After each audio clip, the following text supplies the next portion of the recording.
তো জানো তো আমার দাদুকে হসপিটালে ভর্তি করে রাখা হয়েছে আজকে 5-6 দিন হয়ে গেল। So hey guys, get ready with me, আমি তোমাদের কুইন। সো গাইস, আমার গেট রেডি করার একটাই কারণ, হসপিটাল থেকে হঠাৎ করে ফোন আসে আমার দাদু নাকি মৃত্যুর সাথে পাঞ্জা লড়ছে। কারণ কি জানো, আমার দাদু নাকি হার্টের অপারেশন করাতে হবে ইমিডিয়েটলি। সো আমরা চাইছি না এখন দাদুর হার্টের অপারেশন করাতে, কারণ কি দেখো আমারও বিয়ের বয়স এসেছে, দেন কয়েকদিন পর বাড়িতে ধুমধাম করে বড় করে অনুষ্ঠান হবে। সো ওখানেও তো অনেক টাকা পয়সা লাগবে, এখন যদি হার্টের অপারেশন করা হয় তাহলে তখন টাকা কোথায় পাবে বলো।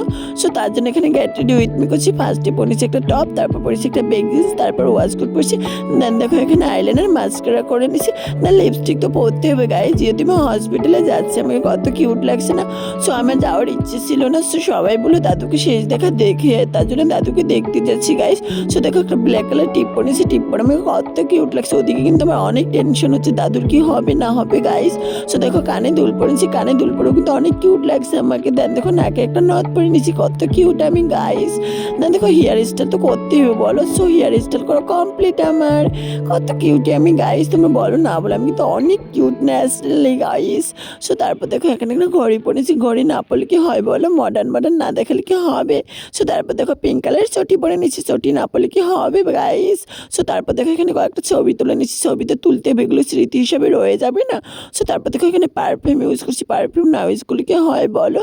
সো দাদুকে দেখতে যাওয়ার জন্য আমি পুরোপুরি রেডি হয়ে গেছি। আমাকে কেমন লাগছে অবশ্যই কমেন্ট করে জানাবে, দেন সাবস্ক্রাইব করতে ভুলবে না কিন্তু। টাটা।